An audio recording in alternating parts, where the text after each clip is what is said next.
दोस्तों, अगर आपके पास एक तरफ 10,000 हर महीने एसआईपी में लगाने का ऑप्शन है और दूसरी तरफ 10 लाख का फिक्स डिपॉजिट एफडी है, तो 15 साल बाद कौन सा ऑप्शन ज्यादा पैसा बनाएगा? चलिए आसान भाषा में आपको कैलकुलेशन के साथ समझाता हूं इस वीडियो में।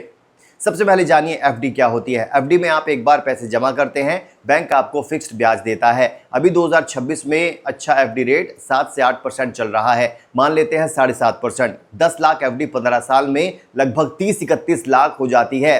पैसे सुरक्षित रहते हैं, कोई रिस्क नहीं होता। अब एसआईपी क्या होती है जान लीजिए। एसआईपी यानी सिस्टमैटिक इन्वेस्टमेंट प्लान होता है। हर महीने 10,000 म्यूचुअल फंड में लगाते हो, 15 साल में कुल निवेश होता है 18 लाख, यानी 180 महीने लगाया। शेयर बाजार में लंबे समय में औसत 12 से 14% रिटर्न आता है। एसआईपी का हिसाब बताते हैं। 12% रिटर्न माने तो 15 साल बाद करीब 50 से 51 लाख, 14% माने तो 60 से 61 लाख, यानी एसआईपी में कुल 18 लाख लगाकर 50 लाख से ज्यादा बन जाते हैं। अब सीधा कंपैरिजन करते हैं। एफडी 10 लाख 15 साल बाद 30 से 33 लाख, एसआईपी 10,000 महीने 15 साल बाद 50 से 61 लाख। एसआईपी में ज्यादा पैसा दिखता है, लेकिन ध्यान दीजिए एसआईपी में रिस्क है।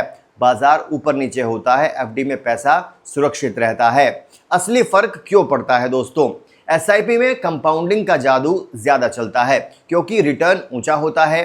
हर महीने थोड़ा थोड़ा लगाने से बाजार के उतार चढ़ाव का असर कम होता है। रुपी कॉस्ट एवरेजिंग। एफडी में ब्याज कम होता है, इसलिए पैसा धीरे धीरे बढ़ता है। अब किसे क्या चुनना चाहिए, ध्यान से सुनिएगा। अगर पैसा पूरी तरह सुरक्षित चाहिए और रिस्क नहीं लेना है तो एफडी बहुत अच्छा है। अगर 10-15 साल का लंबा समय है और थोड़ा रिस्क ले सकते हो, एसआईपी बेस्ट है। सबसे अच्छा ऑप्शन क्या है दोस्तों? दोनों का मिक्स। कुछ पैसे एफडी में डालिए, कुछ एसआईपी में। अब याद रखने वाली कुछ बातें हैं, ये ध्यान दीजिएगा। म्यूचुअल फंड का रिटर्न गारंटी नहीं होता है। पिछले सालों का रिटर्न भविष्य का वादा नहीं है। हमेशा अपनी ज़रूरत, उम्र और रिस्क लेने की क्षमता देखकर निवेश करें।